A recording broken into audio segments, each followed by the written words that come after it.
Stock market versus mutual fund versus real estate, কোথায় সব থেকে বেশি টাকা উপার্জন করা যায় বা কোন সেক্টর থেকে বেশি পরিমাণে টাকা আমরা ইনকাম করতে পারি বা একটা ওয়েলথ ক্রিয়েট করতে পারি, এই বিষয়টাকে নিয়ে অনেকের মধ্যে কিন্তু ডাউটস রয়েছে, অনেকের মধ্যে কিন্তু একটা কোয়েশ্চেন্স কিন্তু রয়েছে। এবং দেখলাম গত ভিডিওতে, লাস্ট যে ভিডিওতে, সেখানে এই বিষয়টাকে নিয়ে কিন্তু প্রচুর মানুষ কমেন্টস করেছেন যে এই পার্টিকুলার একটা বিষয়ে কে নিয়ে একটা ডিটেলসে আমি ভিডিও তৈরি করি। তো আজকের ভিডিওটা এই পার্টিকুলার বিষয়টাকে নিয়ে, কোথায় আমরা বেশি পরিমাণে ওয়েলথ ক্রিয়েট করতে পারি এবং আমার ব্যক্তিগত মতামত কি, তো এই সমস্ত কিছু কিন্তু এই ভিডিওর মধ্যে আমি কিন্তু শেয়ার করব। নমস্কার বন্ধুরা, আমাদের এই চ্যানেলে আপনাদেরকে অনেক অনেক স্বাগত। তো এখন যে বিষয়টাকে নিয়ে ডিসকাস করতে এসেছি সেটা প্রচন্ড কিন্তু ইন্টারেস্টিং, এবং অনেকে কিন্তু কোথাও স্টক মার্কেটে ইনভেস্ট করছেন, অনেকে মিউচুয়াল ফান্ডে কিন্তু কোথাও গিয়ে ইনভেস্টমেন্ট করছেন, যাদের কিন্তু কোথাও গিয়ে স্টক মার্কেট সম্বন্ধে অতটাও নলেজ নেই, তারা কোথাও গিয়ে ডিরেক্টলি মিউচুয়াল ফান্ডে কিন্তু ইনভেস্টমেন্ট করছেন। কেউ কেউ পোস্ট অফিসে কিন্তু কোথাও গিয়ে ইনভেস্টমেন্ট করছেন, আবার কেউ কেউ কিন্তু ব্যাংকে এফডিও করছেন, আবার কেউ কেউ কিন্তু রিয়েল এস্টেট সেক্টরে কিন্তু কোথাও গিয়ে ইনভেস্টমেন্ট করছেন। তো আলটিমেটলি কিছু একটা অ্যামাউন্ট, কিছু একটা ফিগার আমাদেরকে কিন্তু সেফ অ্যান্ড সিকিউর রাখতে হয়, এবং আমি কিন্তু প্রিভিয়াসলি ভিডিওতে এই বিষয়টাকে নিয়ে কিন্তু ডিটেলসে কিন্তু আলোচনা করেছিলাম যে ইমার্জেন্সি ফান্ড কি এবং সেই ফান্ডে কিভাবে আমরা ইনভেস্টমেন্ট করবো। আপনারা ইচ্ছে করলে সেই পার্টিকুলার ভিডিওটা কিন্তু চেক আউট করতে পারেন। তো এখন যে বিষয়টাকে নিয়ে কথা বলবো সেটা হচ্ছে গিয়ে stocks versus mutual funds versus হচ্ছে কি কিন্তু কোথাও গিয়ে আমাদের রিয়েল এস্টেট। তো বিষয়টা হচ্ছে, প্রথমে আমি যদি একটুখানি স্টকসকে নিয়ে কথা বলি, তো স্টক মার্কেটের ক্ষেত্রে কিন্তু কোথাও গিয়ে ভালো রকমের ওয়েলথ ক্রিয়েট করা যায়। মানে স্টক, কোনো একটা পার্টিকুলার স্টকের ক্ষেত্রে আমি যদি বলি, ধরা যাক এই একটা একটা স্টক, এবং সত্যি বলতে স্টকসের নাম বা মিউচুয়াল ফান্ডের নাম এগুলো কিন্তু ওপেনলি কিন্তু বলাটা উচিত নয়, এবং এটা সেবির যে গাইডলাইন তার কিন্তু কোথাও গিয়ে বাইরে। তো পার্টিকুলার একটা স্টক, আমরা সেই স্টকে এসআইপি কিন্তু করতে পারি, আবার কিন্তু কোথাও গিয়ে লামসাম ইনভেস্টমেন্ট মেন্টও কিন্তু কোথাও গিয়ে গিয়ে মানে করতেই পারি, সেটা আমাদের ব্যক্তিগত চয়েস। এবং অবভিয়াসলি যেখানেই আপনারা ইনভেস্টমেন্ট করুন না কেন, অবভিয়াসলি আপনাদের ফাইন্যান্সিয়াল অ্যাডভাইজারের থেকে অ্যাডভাইস নিয়ে প্রত্যেকটা ক্ষেত্রে কিন্তু ইনভেস্টমেন্ট করতে পারেন। তো সাপোজ আমি মনে করলাম যে একটা স্টক, এবং সেখানে আমরা কিন্তু কোথাও গিয়ে ইনভেস্টমেন্টটা করছি, তো সেক্ষেত্রে এসআইপি করতে পারি, কিন্তু কোথাও গিয়ে আবার লামসাম ইনভেস্টমেন্ট করতে পারি। তো সাপোজ মনে করলাম যে আমরা এসআইপিটাকে কন্টিনিউ করছি, আমরা 1000 টাকা করে কিন্তু কোথাও গিয়ে এসআইপিটাকে করলাম প্রত্যেক মাসে। তো সেক্ষেত্রে 1 বছর পরে, 2 বছর পরে, 3 বছর ধরে আমরা এসআইপি করছি, এবং ইতিমধ্যে আমরা কোথাও গিয়ে সেই পার্টিকুলার সেক্টরে, সেই পার্টিকুলার স্টকে আমরা 10 থেকে 12 বছর ধরে কিন্তু কোথাও গিয়ে এসআইপিটা করছি। তো সেক্ষেত্রে সেই স্টকটা কতটা রিটার্ন দেবে, জেনারেলি আমরা সাধারণত দেখে এসেছি যে অ্যাভারেজলি যে কোনো ভালো স্টকস বা আমরা লার্জ ক্যাপ স্টকস এর ক্ষেত্রে বলি, মোটামুটি ভাবে লং টার্মে ইনভেস্টমেন্ট করলে কিন্তু কোথাও গিয়ে 10 থেকে 12% কিন্তু এর আমরা রিটার্ন এক্সপেক্ট করতে পারি ম্যাক্সিমাম ক্ষেত্রে। এবং সেই বিষয়টা কিন্তু কোথাও গিয়ে আমাদের মিউচুয়াল ফান্ডস, তার ক্ষেত্রেও কিন্তু প্রযোজ্য। মানে মিউচুয়াল ফান্ডের ক্ষেত্রে আমরা যেটুকু ইনভেস্টমেন্ট করি সেটা কিন্তু ডাইভার্সিফাই হয়ে যায়, এবং সেটা পার্টিকুলারলি কোনো স্টকের ক্ষেত্রে কিন্তু আমরা ইনভেস্টমেন্ট করি না। মানে একটা পার্টিকুলার স্টক, সেটা যদি হিউজ লেভেলে গেইন হয়ে যায়, তাহলে কিন্তু সেটা আমরা সেখান থেকে আরো অনেক ভালো আমরা কিন্তু রিটার্ন পেতে পারি। বাট স্টিল ওই স্টকটা তো ফলো তো করতে পারি, ওই স্টকটা তো কিন্তু কোথাও গিয়ে ডাউন ট্রেন্ডেও তো যেতে পারে। তো সেক্ষেত্রে সেখানে আমরা কিন্তু হিউজ পরিমাণে লস কিন্তু মানে বুক করতে পারি, বা আমাদের লস হতে পারে। কিন্তু মিউচুয়াল ফান্ডের ক্ষেত্রে সেটা সম্পূর্ণভাবে ডিফারেন্ট কাইন্ড অফ কিন্তু কোথাও গিয়ে হয়।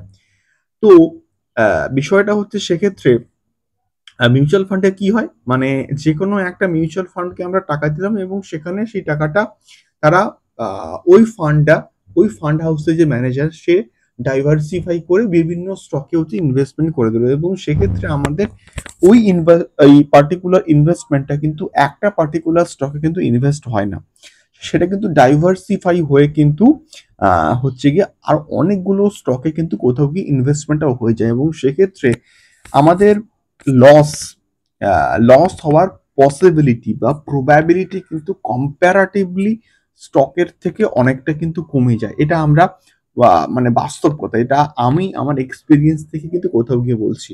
এবং ইন অ্যাভারেজ কেস আমি মিউচুয়াল ফান্ডের ক্ষেত্রে বলছি, মিউচুয়াল ফান্ডের ক্ষেত্রে আমরাও কিন্তু মোটামুটি অ্যাভারেজ 10 to 12% কিন্তু রিটার্ন এক্সপেক্ট করতে পারি যদি আমরা লং টার্মে ইনভেস্টমেন্ট করি, তাহলে অ্যাটলিস্ট 10 বছর, অ্যাটলিস্ট 10 বছর যদি আমি ইনভেস্টমেন্ট করি তাহলে কিন্তু সেক্ষেত্রে আমরা কিন্তু এই এক্সপেক্টেড রিটার্নটা কিন্তু পেতে পারি। এবং সেটা অবভিয়াসলি স্মল ক্যাপের ক্ষেত্রে আরো অনেক বেশি হয়। তার কারণটা হচ্ছে স্মল ক্যাপের ক্ষেত্রে সেই ফিগারটা কিন্তু কোথাও গিয়ে অনেক মানে স্মল ক্যাপ কোম্পানিজ গুলো কি হয়, ইন ফিউচারে তো লার্জ ক্যাপ হবে, তো সেক্ষেত্রে স্মল ক্যাপে কিন্তু ইনভেস্টমেন্টটা মানে ভালো হয়, মানে ভালো রিটার্ন আমরা কিন্তু ক্রিয়েট করতে পারি বা ওয়েলথ ক্রিয়েট করতে পারি। কিন্তু এখন আমি যদি আসি রিয়েল এস্টেটের ক্ষেত্রে, এবং সেটা কোনো জমির প্লট হতে পারে বা কোনো ল্যান্ড হতে পারে, বা সেটা কিন্তু কোথাও গিয়ে আহ, আমাদের কোনো বাড়ি হতে পারে, মানে ফ্ল্যাট হতে পারে, সেই ফ্ল্যাটটার দাম বা সেই জমিটার দাম বা সেই ল্যান্ডটার দাম কি 10 বছরে সেইটা কি ক্রিয়েট করতে পারবে? তো সেক্ষেত্রে এটা একটা ইন্টারেস্টিং ফ্যাক্ট কিন্তু আমি তোমাদের সঙ্গে একটুখানি শেয়ার করব। এটা বেসিক্যালি আমরা কিন্তু মানে আরবান এরিয়াতে কন্টিনিউয়াসলি দেখে আসছি যে আহ, কেউ যদি একটুখানি কষ্ট করে একটা জমি কিনে নেন, ধরা যাক 1 কাঠা কেউ জমি কিনে নিল বা 2 কাঠা কেউ জমি কিনলো, এবং সেই জমিটার দাম আজ থেকে 10 বছর আগে যদি 1 লাখ টাকা থাকে, তাহলে সেই জমিটার বর্তমান প্রাইস কিন্তু 12 লাখ টাকা হয়ে গেছে।